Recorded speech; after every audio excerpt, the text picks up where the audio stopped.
the proposition gave the opposition an unfair burden today. In the middle of the debate, they somehow changed the motion to this House believes that they gave the burden to for the opposition to prove that nuclear energy was the most eco-friendly, that it had only benefits and no harms. However, the opposition isn't trying to prove that today, ladies and gentlemen. We're trying to prove that there are harms. Yes, indeed, there are harms to everything that we use. However, we're saying that these harms could be prevented by technology that's being developed right now. We say that these harms don't outweigh the benefits that we gave you at the very beginning of the Leader of Opposition speech. We say that this is relatively cheap to the resources that's currently being used. We say that this is eco-friendly and actually prevents the problems of global warming that the proposition never regarded in today's debate. However, the proposition's burden was to prove that nuclear energy has so much harms, that we can never overcome enough harms to just create an energy crisis by making this this age of nuclear energy come to an end. And did they give us an alternative? No, thank you. Did they give us any alternatives to what would happen if after they did end this age of nuclear energy? No, they did not. So today the proposition had no sense of the benefits that the human race used of nuclear energy before. Second, they were very contradictory in their stance on how they viewed nuclear energy. And third, they were very radical in their stance, but never gave us alternatives. And thus we have an irresponsible government today, ladies and gentlemen, and the opposition cannot vote for a government that is irresponsible and refuses to look to the future and the consequences of what they are doing today. So before I move on to the two major clashes of today's debate, let's first look at how on their point about nuclear bombs. So first, I would like to say that the proposition actually dropped their own point in the middle of the debate as well. However, let's go back to this point. First, we say that any form of weapons, not only nuclear bombs, would heighten this geopolitical tension in any region. And second, we say that they never gave us the linkage of how nuclear energy would directly result in nuclear bombs in every single country. And third, we say that they're undermining of how the international relations work and how nuclear bombs are actually worked. We don't see nuclear bombs being carelessly used by the international community, and we say that they're completely undermining this point. So, having dealt with their second point on how it heightens geopolitical tension, let's move on to the two major clashes, which is first, the harms and benefits of nuclear energy, and second, the necessity if we really need nuclear energy. So first, moving on to the harms and benefits of nuclear energy. Well, first of all, I would like to say that the proposition completely denied any of the benefits that that we have used so far from nuclear energy. We gave you examples such as South Korea, such as France, and such as Australia, who completely depend their nation's energy sources on nuclear energy, but the proposition never really responded to this. But let's move on to the harms that the proposition brought to you today.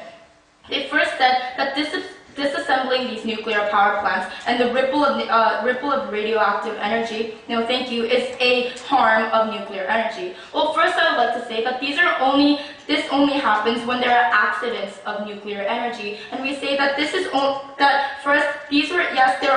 there were accidents of nuclear power plants. However, this was the accidents of human beings, not in the system of nuclear energy itself. And we say that there's technology and infrastructure that's being developed to prevent these measures. And the proposition never gave a response to how the technology right now is being developed and could actually prevent these harms. Let's move on to their point on radioactive waste. First, we say that also to this, that technology is developing and that we can find a way to responsibly take care of the radioactive waste that's being generated. But however, let's look onto how petroleum causes more harm. Well, radioactive waste we can put aside. However, if we have alternatives, like petroleum that we're using right now, that causes more CO2 and that has more direct harms in the problem with global warming. And we say that they never responded to our point on how the alternatives that we right now have not just eco-friendly energy like wind and solar energy, but the energy resources that we have to reside to right now is going to cause more harms than what the potential harms of nuclear energy brings. And also we say that disassembling these nuclear power plants and the ripple of radioactive energy and radioactive waste, that's all harms. Yes, we agree, but this actually happens under their model because they're saying that we should bring an end to the age of nuclear energy. If they're going to bring an end to this, they're actually going to disassemble all of these nuclear power plants. We're going to actually have more radioactive waste. So these are all harms that the proposition needs to deal with in today's debate. So let's move on to the financial cost or the financial harms that we have from nuclear energy.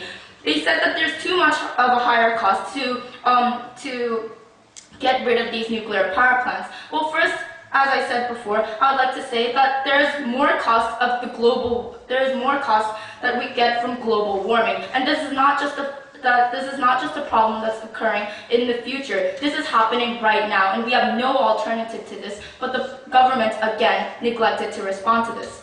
However, let's look at what the opposition gave to you today. We told you that nuclear energy, yes, it does have its flaws, but this is actually being developed by technology as it no, thank you. As it has been doing for the past few years. It's actually more reliable. We have more resources of uranium that can be used in the future than petroleum or any other sources that they provided. It's actually more eco-friendly, and it could generate more energy to those countries who don't have natural resources within their boundaries. So we say that the benefits actually outweigh the harms. And the harms actually stand under the proposition, and we say that we are taking this clash home. So having dealt with the first clash, let's move on to the second clash of whether we really need nuclear energy. Now, the proposition conceded in their Deputy Prime Minister's speech that there is a need for energy right now, and that there is an energy crisis. But then they didn't really give you an alternative, because if we end this age of nuclear energy, all the countries like South Korea and France, they won't have something to resort to. They never gave us an alternative of how we're going to deal with this. But then in their third argument, that they said we're going to have more eco-friendly energy like solar panels and wind energy. Well, first of all, we say that this isn't really going to generate enough energy as they say we need. Second, we say that if this kind of technology is going to generate as much as energy we need, that's going to take a long time. It's going to take more than 10 and 20 years, and in that period of time, we don't have any energy source to resort to, and we say that's a very irresponsible government that we have today. So today, we said that the necessity that we actually do need nuclear energy, and at the end of the day, we, the proposition, have looked at the benefits and harms and actually weighed which has more benefits. And we say that if you side for a side that looks to the future and looks toward the consequences of what would happen under this policy, you'd side with opposition.